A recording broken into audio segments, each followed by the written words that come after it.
তুমি আমাকে বলো, তুমি তাহলে ওই 5 নাম্বার ইউনিটের 3 নাম্বার অঙ্কটা করেছো তাই না? ওই যে হ্যাঁ স্যার কোয়ালিটি কস্টের অঙ্কটা।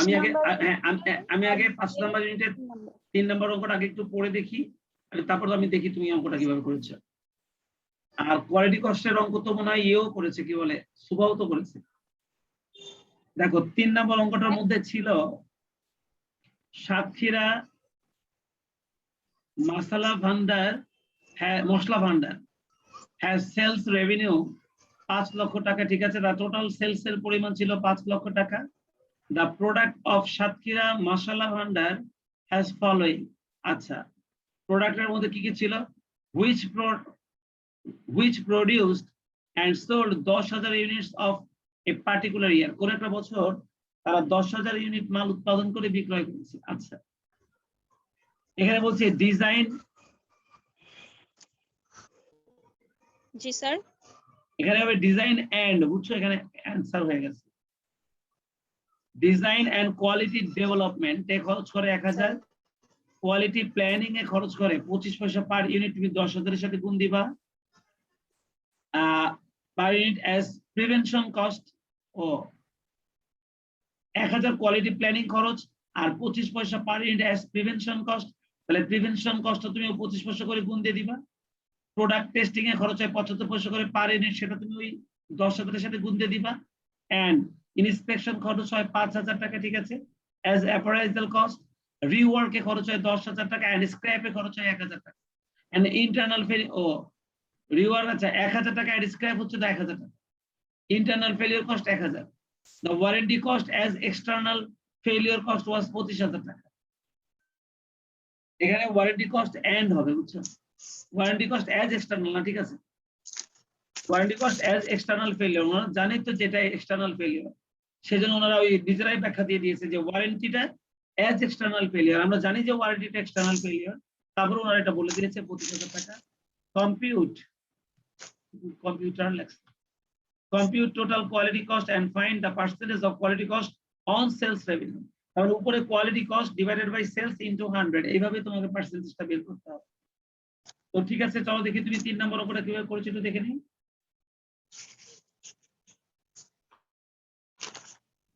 Prevention, appraiser, internal failure, external failure, ঠিক আছে।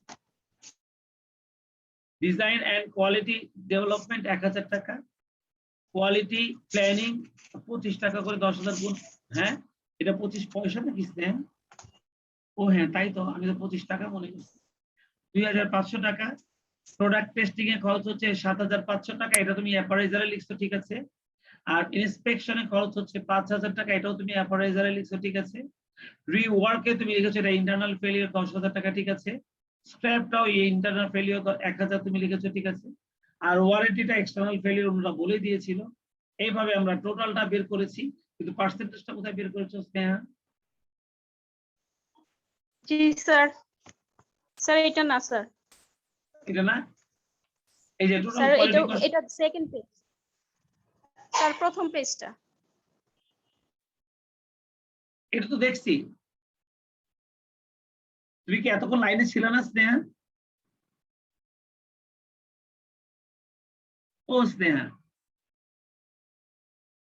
তোমার লাইন তো ডিস্টার্ব শুরু করেছে। স্নেহা,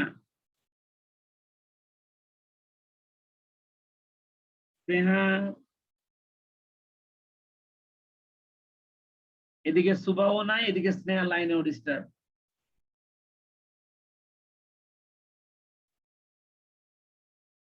এখন আমি কি করব সুভা, তোমাকে আমি কিভাবে ভিডিওটা দেব বলো? স্নেহাও নাই, তুমিও নাই, একা একা কাকে পড়াবো?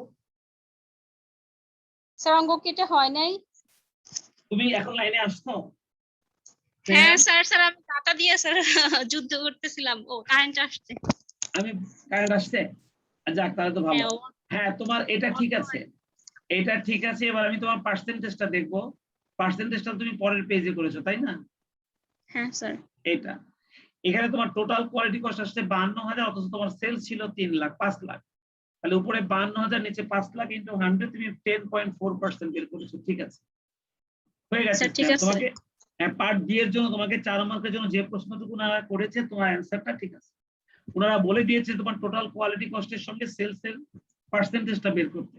আমাদের টোটাল কোয়ালিটি কস্ট আসছে 52,000 ওই চারটা মিলায়, আর ওই চারটার যোগফলটা উপরে লিখছি, আর নিচে সেলস লিখছি একটু 100। তোমার 3 নম্বর অঙ্কটা পুরোটাই হয়েছে। তুমি কি আর কোনো অঙ্ক করেছো স্নেহা? স্যার আর কোনো অঙ্ক স্যার ট্রাই করি না, এটা স্যার ওই যে ক্লাস শুরু হওয়ার একটু আগে করছি। আচ্ছা ঠিক আছে, তো তাহলে আমরা 1 নম্বর অঙ্কটা পড়ি। আচ্ছা sir.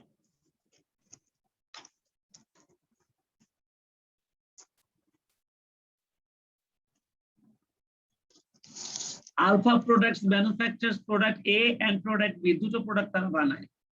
The following information is available from this company. যদি এটা অ্যাক্টিভিটি বেস কস্টিং এর হয় তাহলে খুব মনোযোগ দিয়ে দেখবা স্নেহা, কারণ অ্যাক্টিভিটি বেস কস্টিং এর অঙ্কটা আমি আর তোমাদেরকে করাই দিতে চাচ্ছি না। আমি চাই ওটা তোমরা নিজেরা করে আমাকে দেখাও। তাই আমি অঙ্কটা পড়ছি, তুমি দেখো। ম্যাটেরিয়ালস এটা দেওয়া আছে, এটা কি কাজে লাগবে জানো? টোটাল কস্ট বের করার কাজে লাগবে। টোটাল ফ্যাক্টরি কস্ট বের করার কাজে আমাদের ম্যাটেরিয়ালটা লাগবে। আমরা এই কাজে ছাড়া কোনো ওভারহেডের কাজে আমরা একে নেব না। ডাইরেক্ট লেবারটাও একই রকম। আমি এই দুটো খরচকে আমি টোটাল কস্ট পার ইউনিট যদি বের করতে বলে সেখানে ব্যবহার করব, কিন্তু ওভারহেড ডিস্ট্রিবিউশনের সময় আমরা এটা লিখবো না। দেখো ওই যে আমাদের ইউনিট প্রডিউসটা দিয়ে দিয়েছে 10,000 আর 15,000, এটা দিয়ে আমরা ভাগ করবো পার ইউনিট কস্ট বের করার জন্য। পার ইউনিট কস্ট বের করার জন্য আমরা ইউনিট প্রডিউস এটাকে আমরা ব্যবহার করব। একটা বানাচ্ছে 10,000 ইউনিট, একটা 15,000 ইউনিট।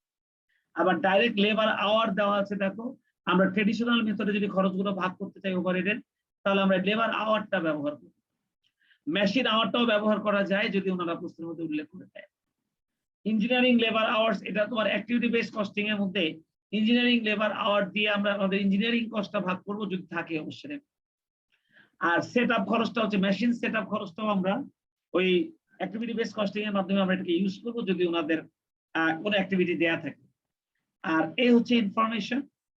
নিচে বলছে the following details are also available. কি কি দিয়েছে? মেশিন রিলেটেড ওভারহেড, আমাদের টোটাল ওভারহেডটা মেশিন রিলেটেড ওভারহেড হচ্ছে 3,50,000। আচ্ছা মেশিন রিলেটেড ওভারহেডটা কি স্নেহা মেশিন আওয়ারের ভিত্তিতে ভাগ করা উচিত না অ্যাক্টিভিটি বেস কস্টিং যদি ভাগ করতে বলি? হ্যাঁ স্যার, মেশিন আওয়ারের ভিত্তিতে। এটা হচ্ছে তোমার এটা হচ্ছে যদি আমি অ্যাক্টিভিটি বেস কস্টিং এ করি। আর স্নেহা তুমি একটা জিনিস চিন্তা করো, এই যে 3,50,000 টাকা যে আমাদের টোটাল মেশিন রিলেটেড খরচটা বলেছে ওনারা, আমি যদি এখন অ্যাক্টিভিটি রেটটা বের করতে চাই তাহলে তুমি আমাকে বলো তো এই দুটো মেশিন আমার যোগ করে যেটা হয় 2,500 আর 1,200, তাহলে কত হয়? 3,700। তাহলে বলো তো স্নেহা আমি এই 3,700 দিয়ে ভাগ করলে যেটা হয় এটাকে আমি অ্যাক্টিভিটি রেট বলবো না বলো তো স্নেহা? আচ্ছা স্যার। এই যে মেশিন আওয়ার যে দুটো, এইটাও একটা অ্যাক্টিভিটি, এটাও একটা অ্যাক্টিভিটি, তাহলে এই দুটো অ্যাক্টিভিটি যোগ করলে কত হয়? 3,700। তাহলে আমি আমার টোটাল ওভারহেডকে 3,700 দিয়ে ভাগ করলে কিন্তু আমি আমার অ্যাক্টিভিটি রেটটা পাবো। তুমি কি আমার কথা বুঝতে পারছো স্নেহা? জি স্যার। সবসময় আমরা এটাই করি। আচ্ছা তুমি দেখো তোমার অ্যাক্টিভিটি রেটটা কত আসে, এটা ভাগ করে দেখো, দেখি ভাগ করে কতই আসে একটু দেখে দিই। 3,50,000 ভাগ হচ্ছে 3,700। 3,50,000 ভাগ হচ্ছে 3,700। 3,700 স্যার 94.60। 94.60। এই তো? জি স্যার। এখন জি আমাকে স্যার। বলো যদি আমি প্রোডাক্ট এর এই মেশিন রিলেটেড খরচটা লিখতে চাই তাহলে 1,200 গুণ 1,200 না ওর অ্যাক্টিভিটি, 1,200 না ওর অ্যাক্টিভিটি, এইটাকে না আমি এখন 94.6 দিয়ে গুণ করবো স্নেহা। তুমি কি আমার কথা বুঝছো? হ্যাঁ স্যার। এর অ্যাক্টিভিটিটা 1,200। জি স্যার। এই 1,200 দিয়ে আমি এই অ্যাক্টিভিটি রেটটাকে গুণ করলে না আমার এর ওভারহেডটা পাবো, মেশিন রিলেটেড কস্টটা পাবো, বুঝছো? আর বি এর টোটাল কস্টটা পাবো যদি আমি বি এর অ্যাক্টিভিটি 2,500 দিয়ে 2,500 দিয়ে যদি আমি ওই 94.6 কে গুণ করি। তুমি কি আমার কথাটা পরিষ্কার বুঝতে পেরেছো? তাহলে অ্যাক্টিভিটি কস্টিং সিস্টেমে আমাদের প্রথমে দরকার খরচ, সেটা হচ্ছে এই যে, এরপর দরকার অ্যাক্টিভিটি, এটা হচ্ছে এই যে, তারপর দরকার অ্যাক্টিভিটি রেট। আমি এই খরচকে এই টোটাল অ্যাক্টিভিটি দিয়ে ভাগ করবো, তাহলে রেটটা পেয়ে যাবো। এবারে রেট দিয়ে যার অ্যাক্টিভিটিকে গুণ করলেই আমি দুজনের মধ্যে খরচটা ভাগ করে দিতে পারবো। তোমার কাছে কি কথাটা পরিষ্কার না বলো তো? অ্যাক্টিভিটি বেসড কস্টিং এর অঙ্ক আমরা অনেক করেছি, বলতে এই কথাগুলো তোমার কাছে পরিষ্কার? হ্যাঁ স্যার। আচ্ছা আমি অ্যাক্টিভিটি নিয়ে প্রশ্ন করছি, যে জানি না ওনারা আমাদেরকে অ্যাক্টিভিটি ব্যবহার করতে বলবে না ট্রেডিশনাল ব্যবহার করতে বলবে, এটা জানি না। তবে আমি তোমার সঙ্গে আলোচনা করলাম যদি অ্যাক্টিভিটি করতে পারো তাহলে কিভাবে করবো। এবার দেখো তো সেট আপ খরচ হচ্ছে 1,20,000। দেখো তোমার টোটাল সেট আপ খরচ হচ্ছে 1,20,000। 1,20,000 হচ্ছে তোমার টোটাল সেট আপ খরচ। এখন এই 1,20,000-কে যদি এখন আমি ভাগ করতে চাই তাহলে আমাকে এই যে দেখো আমাদের সেট আপের ভিত্তিতে ভাগ করবে, এই একটা অ্যাক্টিভিটি, এই একটা অ্যাক্টিভিটি, তাহলে আমাদের টোটাল অ্যাক্টিভিটিটা কত হয় 130। তুমি যদি এটাকে 130 দিয়ে ভাগ করো তুমি কিন্তু অ্যাক্টিভিটি রেট পাবা, বুঝছো স্নেহা? হ্যাঁ স্যার, কত আসে রেটটা? 923 আসে, কত 923 পয়েন্ট সামথিং আসে। 923? হ্যাঁ স্যার। আচ্ছা, তো 923 পয়েন্ট যা আসে 10 পরে নিয়ে নিও। এবার তুমি আমাকে বলো এটার সঙ্গে যদি আমি 60 গুণ করি তাহলে আমি প্রোডাক্ট এর এই খরচটা সেটআপ খরচটা পেয়ে যাব, আর এটার সঙ্গে যদি আমি 70 গুণ করি তাহলে আমি প্রোডাক্ট বি এর সেটআপ খরচটা পেয়ে যাব। তোমার কাছে কি ক্লিয়ার? এই অ্যাক্টিভিটি বেস কস্টিং এর খরচগুলো ভাগ করার এই পদ্ধতিটা কি তোমার কাছে ক্লিয়ার? হ্যাঁ স্যার, এই যে কথাগুলো আমি তোমাকে বললাম এটা কিন্তু মূল কাজ। এখন তুমি এই কাজটা কিভাবে দেখাবা, ছকটাতে দেখাবা না ছক ছাড়া দেখাবা না কিভাবে দেখাবা, এটা সবকিছু তোমার উপর ডিপেন্ড করে। তুমি যেভাবে দেখাও অঙ্ক হবে। যদি তুমি ঠিক এই কাজটাই করো কিন্তু তুমি যেভাবে খুশি দেখাতে পারো, এটা প্রেজেন্টেশন নিয়ে কখনো টেনশন করতে হয় না। তোমার মন যেভাবে চাই তুমি সেভাবে করো, কিন্তু খালি একটা জিনিস মনে রাখবা, অ্যাক্টিভিটি রেট বের করার সময় তুমি মোট অ্যাক্টিভিটি দিয়ে ভাগ করবা, আর অ্যাক্টিভিটি রেট যেটা বেরোবে সেটা দিয়ে যার যার অ্যাক্টিভিটিকে গুণ করে তুমি তার ওভারহেডটা বের করবা। বাট তুমি কিভাবে দেখাবে এটা তুমি জানো। তুমি কি আমার কথা বুঝছো স্নেহা? জি স্যার। আমি গেলে দেখবো তুমি এই কাজগুলো করেছো। ঠিক একইভাবে ইঞ্জিনিয়ারিং কস্ট দেখো তো স্নেহা, ইঞ্জিনিয়ারিং কস্ট যেটা আছে সেটা আমাদের ওই যে ইঞ্জিনিয়ারিং আওয়ার আছে না একটা, ওই যে 125 আর 250 দেখছো, ওই যে ইঞ্জিনিয়ারিং আওয়ার দেখছো, ওই যে ইঞ্জিনিয়ারিং লেবার আওয়ার পাইছো পাইছো? জি স্যার, জি স্যার। তাহলে আমরা আমাদের এই যে ইঞ্জিনিয়ারিং কস্ট যে একটা ওভারহেড, এটা যদি এখন আমি ভাগ করি তাহলে আমি 125 আর 250 এই যে ইঞ্জিনিয়ারিং লেবার আওয়ারের ভিত্তিতে আমি ভাগ করবো, তাহলে আমি 2,20,000-কে এখন 250 আর 125 যোগ করলে হয় 375। আমি 375 দিয়ে ভাগ করে অ্যাক্টিভিটি রেট বের করব, ওই রেটের সঙ্গে 125 গুণ করবো অথবা ওই রেটের সঙ্গে 250 গুণ করবো। তুমি কেমন কথা? তাহলে তোমার কাজ হচ্ছে এই তিনটা খরচ এই দুইটা ডিভিশনের মধ্যে এই অ্যাক্টিভিটি তিনটার ভিত্তিতে ভাগ করে দেওয়া, এই কাজটা তুমি করবা, তাহলে এদের দুজনের ওভারহেডটা তুমি পেয়ে যাবা। এরপর তোমাকে প্রশ্নের মধ্যে বলে দিয়েছে by using activity based costing, ওই যে বলে দিয়েছে সেটা তোমাকে অ্যাক্টিভিটিটা ইউজ করতে হবে। Find hour per unit cost each product. এবার তুমি পার ইউনিট কস্ট বের করার জন্য ঠিক এরকমই একটা ছক টানো, ম্যাটেরিয়ালটা হুবহু বসাবা, লেবারটা হুবহু বসাবা, আর এই তিনজনের ওভারহেডটা তুমি যেটা বের করেছো সেটা এই ওভারহেড গুলো এখানে বসে দিবা। এবার সবগুলো যোগ করলে তুমি পেয়ে যাবা টোটাল কস্ট। তুমি কি আমার কথা বুঝছো? হ্যাঁ, নীল দুইটা হুবহু বসাবা। এবার ফ্যাক্টরি ওভারহেড লিখে তুমি এই তিনটা ওভারহেড খরচ লিখবা, এই তিনটার এই খরচটা লিখবা না, লিখবা এই তিনটা ওদের মধ্যে ভাগ করে দিলে যার ভাগে যেটা পড়ে সেই যার যার ভাগেরটা তার ঘরে লিখবা। বুঝছো? বুঝছো? জি স্যার। তাহলে তুমি কিন্তু এর টোটাল কস্ট পাবা, তুমি কিন্তু বি এরও টোটাল কস্ট পাবা। এবার যার যার টোটাল কস্টকে এই লাল রঙের প্রোডাকশন ইউনিট দিয়ে ভাগ করলেই তুমি কিন্তু কস্ট পার ইউনিটটা পেয়ে যাবা। তোমাকে পার ইউনিট কস্ট বের করতে বলেছে, এই যে দেখো, দেখছো? জি স্যার। আমি কি তোমাকে অ্যাক্টিভিটি বেস কস্টিংটা কিভাবে করতে হবে বোঝাতে পেরেছি? জি স্যার। অবশ্যই নিজে নিজে চেষ্টা করবা যেভাবে তুমি পারো। আমি দুজনকেই বলছি, তোমাকে সুভাকে দুজনকে চেষ্টা করবে এটা করে ফেলতে, কারণ আমরা অনেক অঙ্ক করেছি প্রতিটা 5 নাম্বার ইউনিট, আর অ্যাক্টিভিটি বেস কস্টিং এর অঙ্কটা এখনো তোমাদের নিজেদের দখলে আসা উচিত। চলো এবার 2 নম্বর অঙ্ক দেখো, Sun and Moon operate manufacturing in very competitive environment. খুব প্রতিযোগিতামূলক পরিবেশে তারা ব্যবসা পরিচালনা করছে। আর they want to sell a product টাকা 50 পার ইউনিট, বিক্রয় মূল্য হচ্ছে 50 টাকা করে। they want to earn profit margin 15%। দেখো আমাদের প্রফিট মার্জিনটা কিন্তু দেয়া আছে, আর এটা হচ্ছে সেলস এর উপরে প্রফিট মার্জিন 15% বলে দিয়েছে ওনারা। 40% of cost per unit is related to direct material। আমাদের টোটাল কস্টের মধ্যে ডাইরেক্ট ম্যাটেরিয়ালটা হচ্ছে 40%, 30% হচ্ছে রিলেটেড টু ডাইরেক্ট লেবার, আর টোটাল কস্ট 30% হচ্ছে ডাইরেক্ট লেবার। এটা ওনারা আমাদেরকে বলে দিয়েছে প্রশ্নের মধ্যে। ওনারা আমাদেরকে রিকোয়ারমেন্টের মধ্যে বলছে তুমি টার্গেট কস্ট পার ইউনিট বের করো, টার্গেট ম্যাটেরিয়াল এবং লেবার কস্ট পার ইউনিট বের করো। Total target material labour cost 10,000 unit এর জন্য কত হবে সেটা বের করো। টোটাল টার্গেট কস্ট বের করো 10,000 ইউনিটের জন্য।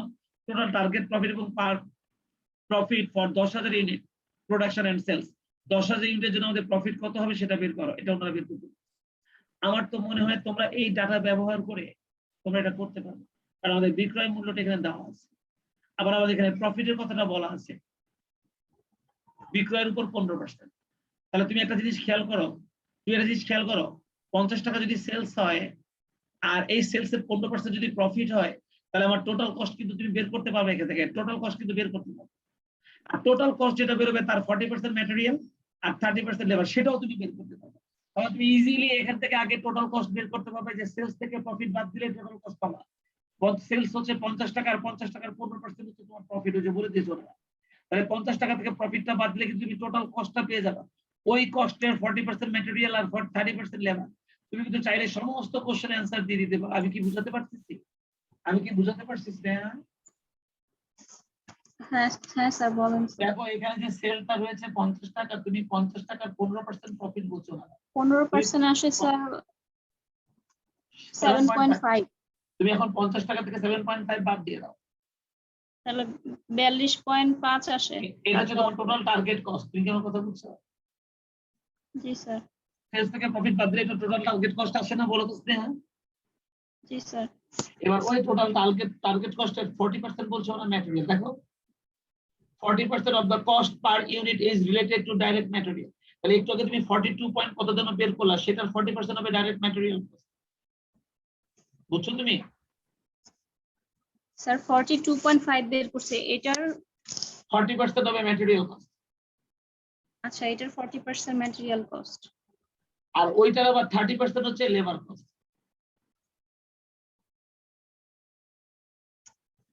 আচ্ছা এবার তুমি আমাকে বলো তো Sneha, target cost per unit 42.5 বের করে ফেলছো না তুমি?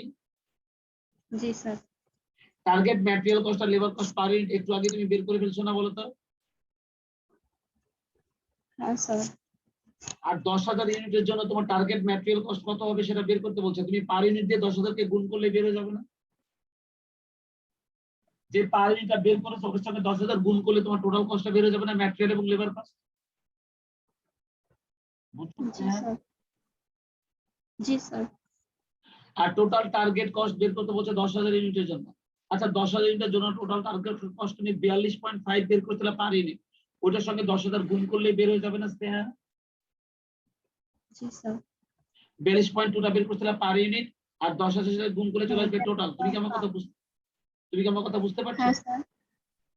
হ্যাঁ স্যার। অনেক সহজ অঙ্ক। আর total target profit and profit for 10,000 unit production and sales.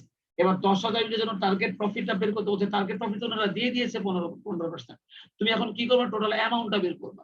তাহলে বলো তো দেখি, তুমি 10,000 এর সঙ্গে তোমার প্রফিটটা 7.5 আসছিল, 10,000 এর সঙ্গে 7.5 বাদ দিলে বের হবে না?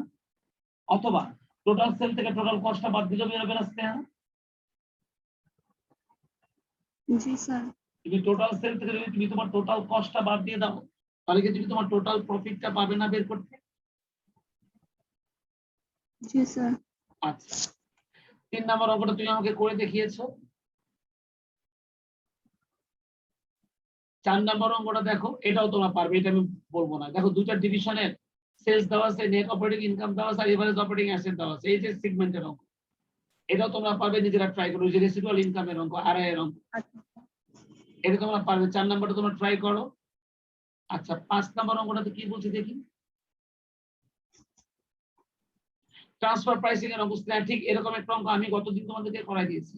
ওই দেখো market price less selling and distribution expense আর 20% of net profit on sales. দেখো স্নেহা, মনে পড়ে স্নেহা? ট্রান্সফার প্রাইসিং এর ঠিক এরকম একটা অঙ্ক যে আমি তোমাদেরকে করে দিয়েছিলাম কতদিন? হ্যাঁ স্যার। তোমাকে মনে হচ্ছে যে আমি গত ক্লাসে ঠিক এরকম একটা অঙ্ক করিয়েছি। ওই যে ওনারা বলছিল যে you required to determine the transfer price. তোমাকে ট্রান্সফার প্রাইস বের করতে হবে নিচের সবগুলো শর্তে। তো প্রথমটার মধ্যে বলছে মার্কেট প্রাইস, খালি একটা নোট লিখেছিলাম আমি, মনে পড়ে? হ্যাঁ স্যার। স্যার ইয়া অঙ্ক কত নম্বরের অঙ্কটা জানি করছিলাম? এই যে আমরা মনে পড়ছে না, তো গত ক্লাসে করেছিলাম ট্রান্সফার প্রাইসিং। হ্যাঁ ইউনিট 4 এর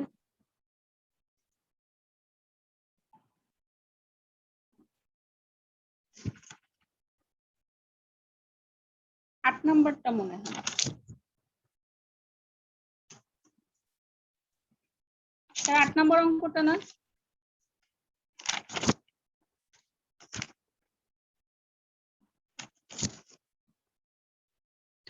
আট নম্বর পড়ায় না স্নেহা? স্যার স্যার জিজ্ঞাসা করতেছি আমি 8 নাম্বারটা না? এটা কি 4 নম্বর ইউনিটের?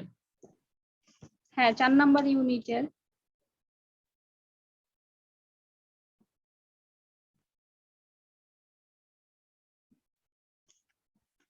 না না না এটা না।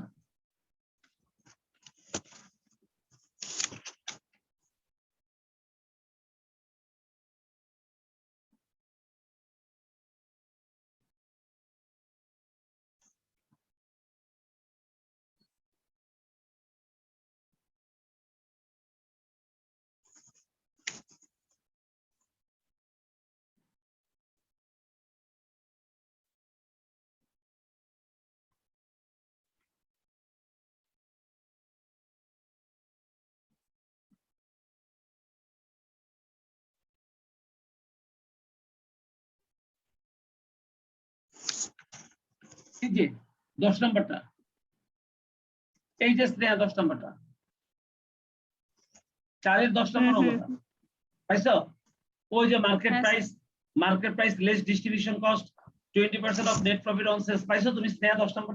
হ্যাঁ স্যার, 4-এর 10, এই 4-এর 10 নম্বর অঙ্কটা আমি যেভাবে দিয়েছিলাম ঠিক 5 নাম্বার ইউনিটেরও 5 নম্বর ইউনিটের 5 নাম্বারটাকে আমি ওই একই রকমই দেখছি।